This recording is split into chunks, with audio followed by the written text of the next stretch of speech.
بسم اللہ الرحمن الرحیم۔ السلام علیکم۔ ہمارے بہت سارے واٹس ایپ گروپ کے ساتھیوں نے یہ پوچھا ہے کہ وہ کیا حالات اور واقعات تھے جن کی وجہ سے امام حسن علیہ السلام کو مجبور ہونا پڑا کہ وہ یزید کے باپ امیر شام کے ساتھ صلح کر لیں۔ تو اس حوالے سے میں چند گزارشات آپ کی خدمت میں پیش کرنا چاہتا ہوں۔ امام حسن علیہ السلام کی شجاعت کسی سے ڈھکی چھپی نہیں ہے۔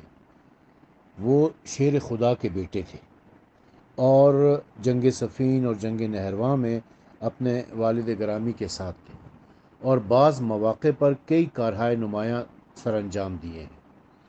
جنگ صفین کے موقع پر جب ابو موسیٰ اشعری لوگوں کو امیر المومنین علی علیہ السلام کے جنگی لشکر میں شامل ہونے سے روک رہا تھا تو امیر المومنین نے امام حسن علیہ السلام اور حضرت عمار یاسر رضی اللہ تعالیٰ عنہ کو کوفے روانہ فرمایا تھا۔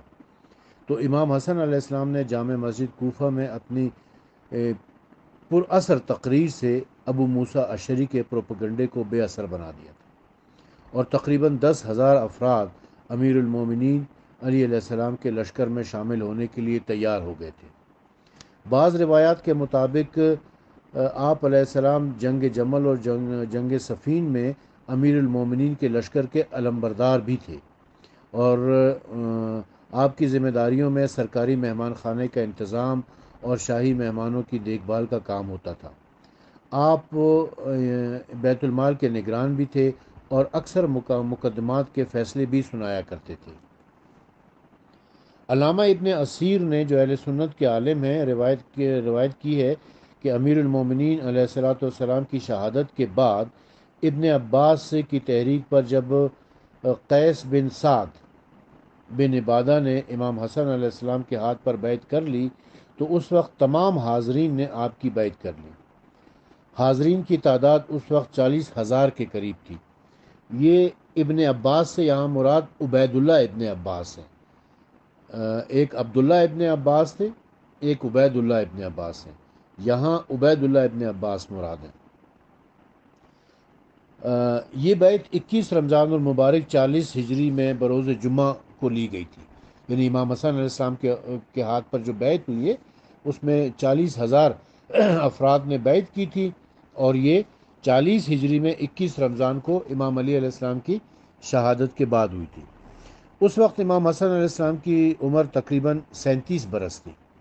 بیعت لینے کے بعد امام نے ایک فصیح و بلیغ خطبہ ارشاد فرمایا جس میں اللہ تعالیٰ کی حمد و ثنا اور رسول خدا صلی اللہ علیہ وآلہ وسلم پر درود و سلام کے بعد 12 ائمہ طاہرین کی خلافت کا تذکرہ فرمایا اور اس بات کی وضاحت کی کہ حضور اکرم صلی اللہ علیہ وآلہ وسلم نے ارشاد فرمایا تھا کہ ہم میں سے ہر کوئی تلوار یا زہر سے شہید کیا جائے گا۔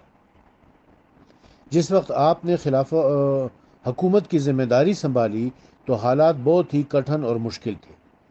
امیر المومنین کی شہادت کے بعد ان فتنوں نے دوبارہ سر ابھارنا شروع کر دیا تھا جو آپ کی شجاعت کی دھاک کے سامنے دبے ہوئے تھے۔ امیر شام نے ہر طرف جاسوسوں کا جال پھیلا دیا تھا جو کوفے کے بڑے بڑے سرداروں کو رشوت اور انعام کا لالچ دے کر امام حسن کے خلاف بغاوت پر اکسا رہے تھے۔ ایک طرف تو امیر شام خفیہ جوڑ توڑ کر رہا تھا اور دوسری طرف ایک بڑا لشکر عراق پر حملہ کرنے کے لیے روانہ کر دیا تھا۔ امام حسن علیہ السلام نے ایک لشکر مقابلے کے لیے تیار فرمایا اور صحیح بخاری کی روایت کے مطابق وہ اتنا بڑا لشکر تھا اور اتنا منظم اور اتنا تربیت یافتہ لشکر تھا کہ اس کے بارے میں عمرو بن العاص نے معاویہ کو بتایا تھا کہ یہ لشکر مجھے ایسا لگ رہا ہے کہ یہ لشکر جو ہے وہ شام میں جب تک خون کی ندیاں نہیں بہا دے گا اس وقت تک یہ لشکر واپس نہیں جائے گا۔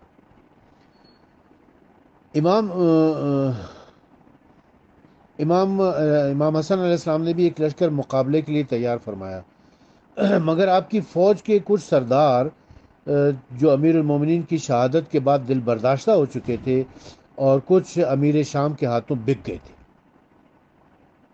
امام کی نظر امامت اپنے لشکر کے اس اندرونی تبدیلی کو دیکھ رہی تھی۔ امام وقت کو جب امیر شام کی پیش قدمی کا پتہ چلا تو آپ نے بھی ایک بڑے لشکر کے ساتھ کوفے سے کوچ فرمایا اور 12,000 کا لشکر قیس ابن سعد کی ماتحتی میں امیر شام کی پیش قدمی روکنے کے لیے روانہ کر دیا۔ خود آپ نے مقام ثبات سے روانہ ہوتے ہوئے ایک خطبہ ارشاد فرمایا، جس میں فرمایا کہ اے لوگو، تم نے اس شرط پر میری بیعت کی ہے کہ صلح اور جنگ دونوں صورتوں میں میرا ساتھ دو گے۔ میں اللہ کی قسم کھا کر کہتا ہوں کہ مجھے کسی شخص سے بغض اور عداوت نہیں ہے، اور نہ ہی میرے دل میں کسی کو ستانے کا خیال ہے۔ میں صلح کو جنگ اور محبت کو عداوت سے بہتر جانتا ہوں۔ یہ خطبہ سن کر کم فہم لوگوں نے امام کے خطبے سے یہ نتیجہ اخذ کیا کہ امام علیہ السلام امیر شام سے صلح کر کے حکومت سے دستبرداری چاہتے ہیں۔ دوسری طرف امیر شام نے عمرو بن العاص کے مشورے سے چند سازشی لوگ امام حسن علیہ السلام اور ان کے سپہ سالار قیس ابن سعد رضی اللہ تعالیٰ عنہ کے لشکر میں بھیج دیے۔ ایک ٹولے نے قیس ابن سعد کے لشکر میں اس بات کا چرچا کرنا شروع کر دیا کہ امام حسن علیہ السلام امیر معاویہ سے صلح کرنا چاہتے ہیں، اور دوسری طرف امام حسن علیہ السلام کے لشکر میں موجود سازشی لوگوں نے اس بات کا چرچا شروع کر دیا کہ قیس ابن سعد نے امیر شام سے صلح کر لی ہے۔ اس پروپیگنڈے کا لامحالہ اثر ہونا تھا۔ امام حسن علیہ السلام کی فوج کے دونوں حصوں میں بددلی اور بے چینی پھیل گئی اور بغاوت کے آثار نمودار ہونے لگے۔ کچھ لوگوں نے تو یہ کہنا شروع کر دیا کہ امام حسن بھی اپنے باپ کی طرح کافر ہو گئے، نعوذ باللہ معاذ اللہ۔ آخرکار کچھ لوگ امام کے خیمے پر ٹوٹ پڑے اور آپ کا تمام مال و اسباب لوٹ لیا، آپ کے نیچے سے مسلح گھسیٹ لیا اور دوش مبارک سے چادر تک کھینچ لی۔ کچھ بدبختوں نے امام حسن علیہ السلام کو گرفتار کر کے امیر شام کے حوالے کرنے کا پروگرام بنایا۔ جب آپ نے اپنی فوج کو اس حال میں دیکھا تو مایوس ہو کر مدائن کے گورنر کی طرف روانہ ہو گئے۔ راستے میں ایک بدبخت خارجی نے، جس کا نام روایت کے مطابق جراح بن قیسہ تھا، آپ کی ران مبارک پر خنجر کا ایک شدید وار کیا، جس سے ران کی ہڈی بھی محفوظ نہ رہ سکی۔ آپ نے مدائن میں رہ کر علاج کرایا اور صحت یاب ہو گئے۔ امیر شام نے اسے ایک سنہری موقع سمجھا۔ اس نے 20,000 کا لشکر عبداللہ بن عامر کی قیادت میں امام حسن کے مقابلے میں مدائن بھیج دیا۔ امام حسن علیہ السلام اپنے لشکر لے کر مقابلے کے لیے نکلنا ہی چاہتے تھے کہ عبداللہ بن عامر نے ایک مکارانہ چال چلی اور اس بات کا چرچا کر دیا کہ معاویہ ایک لشکر عظیم کے ساتھ یہاں آ رہا ہے۔ میں امام حسن اور ان کے اہل لشکر سے درخواست کرتا ہوں کہ وہ مفت میں اپنی جان ضائع نہ کریں اور صلح کر لیں۔ اس مکر و فریب سے بھری تدبیر کام کر گئی۔ امام کے لشکر میں موجود لوگوں کی ہمتیں جواب دینے لگیں اور وہ لشکر بھاگنے کا راستہ ڈھونڈنے لگا۔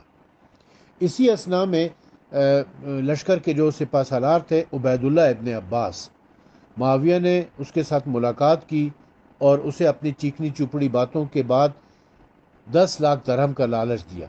وہ اس لالچ میں آ گیا اور وہ معاویہ کے ساتھ مل گیا۔ امیر شام کو حضرت امام حسن کی فوج کی بے وفائی اور بے دلی کا علم ہو چکا تھا، مگر یقیناً اس کے ذہن میں یہ بات ضرور تھی کہ امام حسن خواہ کتنے ہی بے بس و مجبور کیوں نہ ہو، آخرکار وہ فرزند علی اور نور نظر سیدہ فاطمہ زہرا سلام اللہ علیہا ہیں اور پیغمبر اکرم صلی اللہ علیہ وآلہ وسلم کے نواسے ہیں۔ وہ کبھی بھی ان باتوں پر صلح نہ کریں گے جو حق پرستی کے خلاف ہوں۔ اس لیے اس نے امام کے پاس یہ پیغام بھیجا کہ آپ جن شرائط پر چاہتے ہیں میں صلح کرنے کے لیے تیار ہوں۔ امام حسن علیہ السلام نے اپنے ساتھیوں کی بے وفائی اور غداری کو دیکھتے ہوئے جنگ کرنا مناسب نہ سمجھتے تھے۔ حکومت اور اقتدار کی ہوس تو آل رسول صلی اللہ علیہ وآلہ وسلم کو کبھی بھی نہ تھی، اور جبکہ فریق مخالف انہی کی شرائط پر صلح کرنے کے لیے تیار تھا تو قرآن مجید کے حکم کے مطابق، جس کا ذکر انشاءاللہ میں اگلے وائس نوٹ میں کروں گا، آپ نے صلح کے لیے آمادگی ظاہر کر دی۔ حالانکہ آپ جانتے تھے کہ شرائط خواہ جو بھی ہوں، امیر شام کبھی بھی ان پر کاربند نہیں رہے گا، مگر اتمام حجت ضروری تھا۔ صلح نامہ لکھنے سے پہلے آپ نے اپنے لشکر والوں کو جمع کیا اور ایک خطبہ ارشاد فرمایا: لوگو، آگاہ رہو کہ تم میں خون ریز لڑائیاں ہو چکی ہیں۔ جن میں بہت سے لوگ قتل ہوئے ہیں، کچھ لوگ جنگ صفین میں مارے گئے جن کے لیے آج تک رو رہے ہو، اور کچھ جنگ نہروان میں قتل ہوئے جن کا تم معاوضہ طلب کر رہے ہو۔ اب اگر تم موت پر راضی ہو تو ہم اس پیغام صلح کو قبول نہ کریں اور اللہ کے بھروسے پر تلواروں سے فیصلہ کریں، اور اگر زندگی کو عزیز رکھتے ہو تو ہم اس کو قبول کر لیں اور تمہاری مرضی پر عمل کریں۔ اس کے جواب میں ہر طرف سے یہی آواز گونجی کہ ہم زندگی چاہتے ہیں، ہم زندگی چاہتے ہیں، آپ صلح کر لیں، آپ صلح کر لیں۔ حاضرین کے اس جواب کے بعد آپ نے صلح نامہ مرتب کر کے امیر شام کے پاس بھجوایا۔ صلح نامے میں مندرجہ ذیل 6 شرائط آپ نے تحریر کی تھی۔ نمبر 1، معاویہ ابن ابو سفیان حکومت اسلام میں کتاب اللہ اور سنت رسول صلی اللہ علیہ وآلہ وسلم کے مطابق چلائے گا اور قرآن و سنت پر عمل کرے گا۔ دوسری شرط، معاویہ اپنے بعد کسی کو بھی نامزد نہیں کرے گا اور یہ معاملہ دوبارہ یعنی حکومت دوبارہ امام حسن علیہ السلام کی طرف لوٹ آئے گی، اور اگر امام حسن علیہ السلام کو کوئی حادثہ پیش آیا تو پھر یہ امام حسین علیہ السلام کی طرف لوٹے گی۔ تیسری شرط، شام و عراق، حجاز و یمن تمام مقامات پر لوگوں کے لیے امان ہوگی۔ چوتھی شرط، امام علی علیہ السلام کے اصحاب اور شیعہ جہاں پر بھی ہوں گے ان کی جان اور مال، عزت اور ناموس محفوظ رہے گی۔ پانچویں شرط، حسن ابن علی اور ان کے بھائی حسین ابن علی اور خاندان رسول صلی اللہ علیہ وآلہ وسلم میں سے کسی کو بھی نقصان پہنچانے کی کوشش نہیں کی جائے گی، نہ خفیہ طور پر اور نہ اعلانیہ طور پر، اور نہ ہی کسی فرد کو کسی مقام پر ڈرایا اور دھمکایا جائے گا۔ چھٹی شرط، امیر المومنین امام علی علیہ السلام کی شان میں جو نازیبہ کلمات ادا کیے جاتے ہیں، جو سب و شتم کیا جاتا ہے، جو لعن طعن کیا جاتا ہے، مساجد میں خطبوں میں اور نماز میں قنوت میں جو سب و شتم ہوتا ہے، اسے فی الفور بند کر دیا جائے گا۔ تاریخ خمیس میں ہے کہ جب صلح ہو چکی تو امیر شام نے اپنے لیے عام بیعت کا اعلان کر دیا اور اس سال کا نام عام الجمع یعنی جمع ہونے کا سال رکھا۔ پھر امام حسن علیہ السلام کو خطبہ دینے کے لیے مجبور کیا۔ امام علیہ السلام ممبر پر تشریف لائے اور فرمایا، اے لوگو، اللہ تعالیٰ نے ہم میں سے اول کے ذریعے یعنی رسول اکرم صلی اللہ علیہ وسلم کے ذریعے تمہاری ہدایت کی، اور آخر کے ذریعے یعنی میرے ذریعے تمہیں خونریزی سے بچایا ہے۔ معاویہ ابن ابو سفیان نے اس امر میں مجھ سے جھگڑا کیا جس کا میں اس سے زیادہ مستحق ہوں، لیکن میں نے لوگوں کی خونریزی کی نسبت اس کا ترک کر دینا زیادہ بہتر سمجھا ہے۔ تم رنج و ملال نہ کرو کہ میں نے حکومت اس کے نااہل کو دی ہے، میری نیت اس معاملے میں صرف امت کی بھلائی ہے۔ امام حسن علیہ السلام یہاں تک کہنے پائے تھے کہ معاویہ نے کہا کہ بس بس بس، یعنی خطبہ رکوا دیا۔ تاریخی واقعات اور حالات سے ثابت ہوتا ہے کہ بعد میں امیر شام نے ایک بھی شرط پر عمل نہیں کیا اور خاندان رسول صلی اللہ علیہ وآلہ وسلم کو مسلسل ذہنی اذیت میں مبتلا رکھا اور شیعان علی کو ہر قسم کی اذیت پہنچائی، یہاں تک کہ ممبروں پر بیٹھ کر علی اور اولاد علی کے اوپر جو سب و شتم اور لعن طعن کیا جاتا تھا اس میں مزید اضافہ کر دیا۔ صلح کے بعد امام حسن اپنے بھائی امام حسین اور عبداللہ بن جعفر کے ساتھ اپنے اہل و عیال کے ساتھ مدینہ منورہ تشریف لے آئے اور وقت شہادت تک یہی قیام فرمایا۔ تاریخی روایات میں ہے کہ امام حسن کو ایک سازش کے تحت کئی مرتبہ شہید کرنے کی کوشش کی گئی۔ معاویہ ابن ابو سفیان نے جیدہ بنت اشس کے باپ اشس بن قیس الکندی کو پیغام بھجوایا کہ اگر تیری بیٹی حسن کو زہر دے کر قتل کر دے تو میں اسے 1,00,000 درہم انعام میں بھی دوں گا، اور اپنے بیٹے یزید کے ساتھ اس کی شادی کر دوں گا۔ آخر کار جیدہ بنت اشس اپنے اس گھناؤنے مقصد میں کامیاب ہو گئی۔ روایات میں ہے کہ 28 صفر کی شب جیدہ اس مقام پر پہنچی جہاں حضرت امام حسن علیہ السلام استراحت فرما رہے تھے۔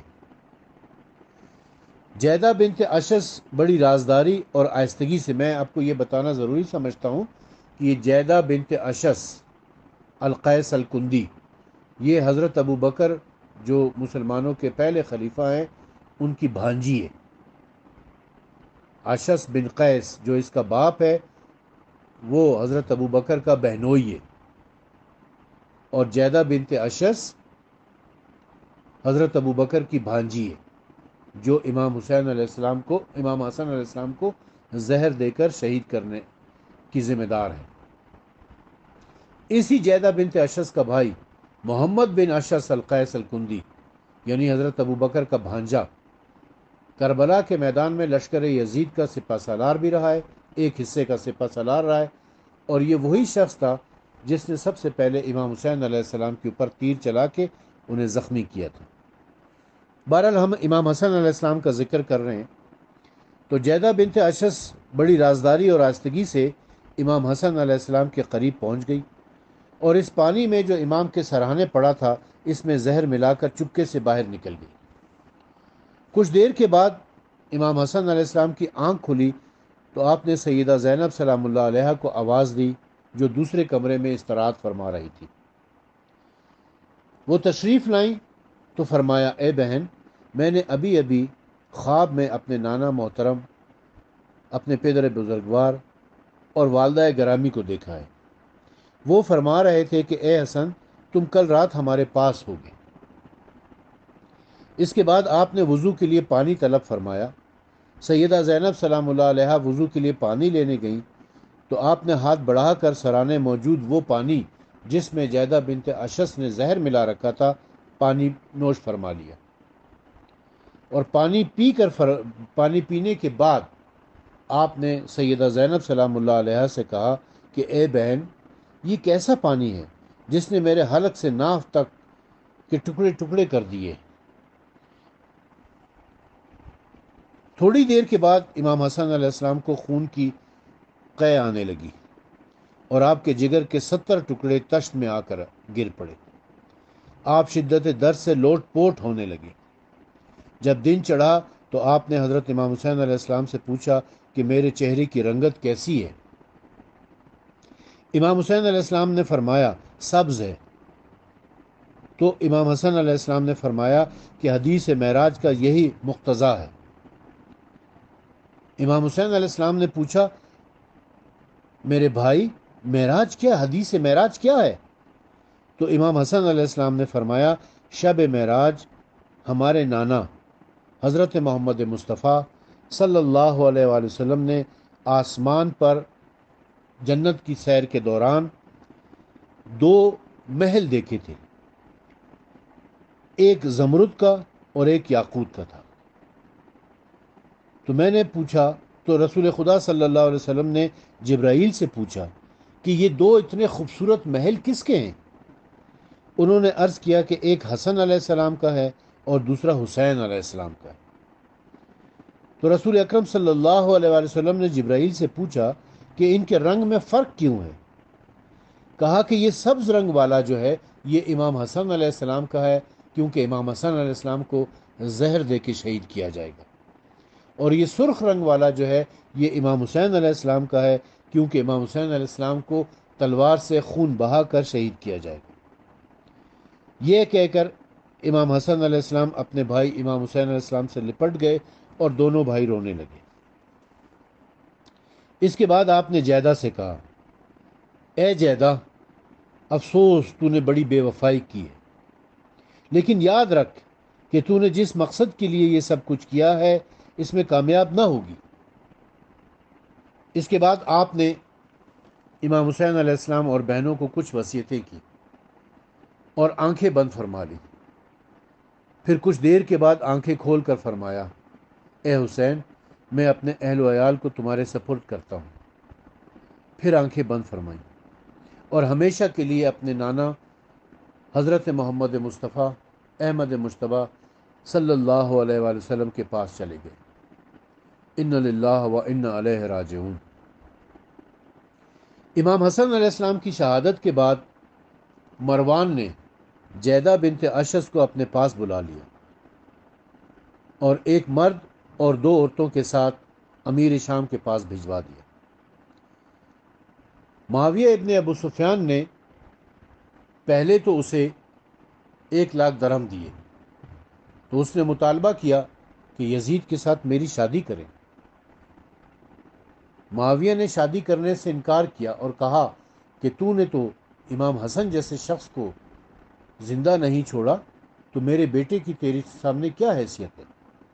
ہاں البتہ میں اپنے بیٹے کی شادی کے بدلے میں تجھے 1,00,000 درہم اور دیتا ہوں۔ اور اس طرح 2,00,000 درہم جیدہ بنت اشس کو دے دیے، مگر جیدہ بنت اشس اس پر ناراض ہوئی اور اس نے شور مچانا شروع کر دیا کہ مجھے دھوکہ دیا گیا ہے، میرے ساتھ بے وفائی کی گئی ہے۔ اس پر معاویہ ابن ابو سفیان نے اس کے ہاتھ پاؤں بندھوا کر دریائے نیل میں یہ کہہ کر ڈلوا دیا کہ تو نے جس طرح حسن کے ساتھ بے وفائی کی تھی، اسی طریقے سے ہم نے تیرے ساتھ بے وفائی کی ہے۔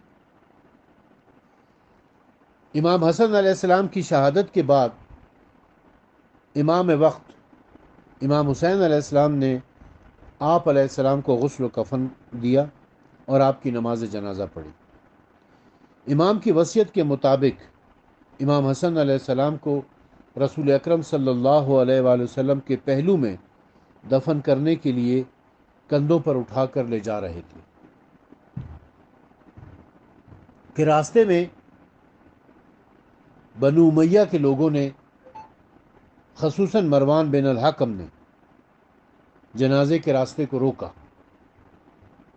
وہ تیروں، تلواروں اور نیزوں سے لیس ایک لشکر کے ساتھ آیا تھا۔ اس کا کہنا تھا کہ ہمیں ام المومنین حضرت عائشہ کا حکم ہے کہ حسن کو رسول اللہ صلی اللہ علیہ وآلہ وسلم کے پہلو میں دفن نہ ہونے دینا۔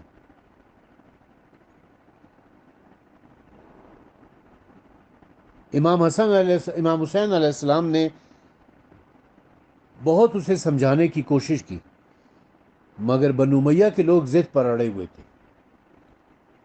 اس طرف جو امام حسن علیہ السلام کے جنازے میں لوگ شریک تھے، جن کی تعداد ہزاروں میں تھی، انہوں نے بھی تلواریں کھینچ لیں۔ اس پر مروان بن الحکم نے تیر چلانے شروع کر دیے اور ایک روایت کے مطابق 70 تیر امام حسن علیہ السلام کے تابوت میں پیوست ہوئے، جس سے آپ کا کفن سرخ ہو گیا۔ امام حسین علیہ السلام نے دیکھا کہ یہاں پر ایک بڑی خونریزی ہونے والی ہے، لہٰذا امام حسین علیہ السلام نے امام حسن کی لشکر میں شریک تمام لوگوں کو روکا اور کہا کہ میرے بھائی نے مجھے وصیت کی تھی کہ اگر مجھے میرے نانا کے پاس دفن نہیں ہونے دیا گیا تو مجھے میری والدہ سیدہ فاطمہ زہرا سلام اللہ علیہا کے قدموں میں دفن کر دینا۔ جنازے کو دوبارہ گھر لایا گیا، دوبارہ غسل دیا گیا، دوبارہ کفن دیا گیا اور پھر جنت البقیع میں لے جا کر سیدہ فاطمہ زہرا سلام اللہ علیہا کے قدموں میں دفن کر دیا گیا۔ اس وقت امام حسن علیہ السلام کی عمر 47 برس تھی۔ ان للہ و انا الیہ راجعون۔